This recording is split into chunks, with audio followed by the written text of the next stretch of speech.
आप सभी जानते हैं कि वित्तीय दृष्टि से दिल्ली यानी financially Delhi was considered as one of the most efficient and prominent state.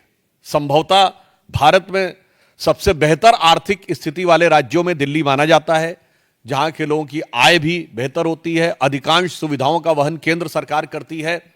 और जब आम आदमी पार्टी सरकार को यह सत्ता मिली तो दिल्ली प्रॉफिट का बजट हुआ करता था। यह वर्ष 2024-25 पहला वर्ष होने जा रहा है जब दिल्ली घाटे की तरफ बढ़ रहा है,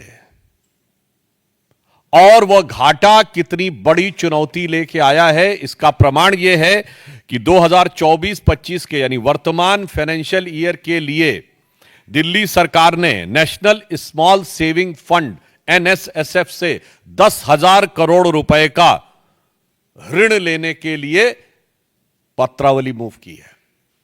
और यह परिस्थिति केवल तुरंत नहीं बनी है या अनायास नहीं बनी है, उत्तरोत्तर पिछले 10 वर्षों में दिल्ली में यह स्थिति खराब होती चली गई है।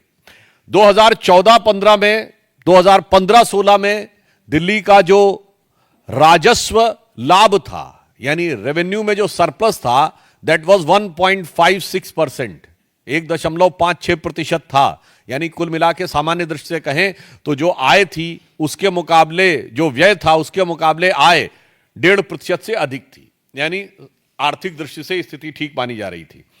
फिर वो गिरना शुरू होता है, 2016-17 में 0.85 पे आता है, फिर 0.72 पे आता है, एक बार उठ के 0.95 पहुंचता है, और 2020-21 में वो 0.19% पे आ जाता है, फिर 0.3 पे आता है, और इस साल वो निगेटिव में जाता हुआ दिखाई पड़ रहा है। अर्थात ये जो दिल्ली में घाटा उपस्थित हो गया है, ये कोई अनायास अचानक किसी परिस्थिति के कारण नहीं हुआ है। ये आंकड़े बता रहे हैं कि 10 साल निरंतर नीचे जाते जाते ये आज घाटे की तरफ आगे बढ़ गए हैं। और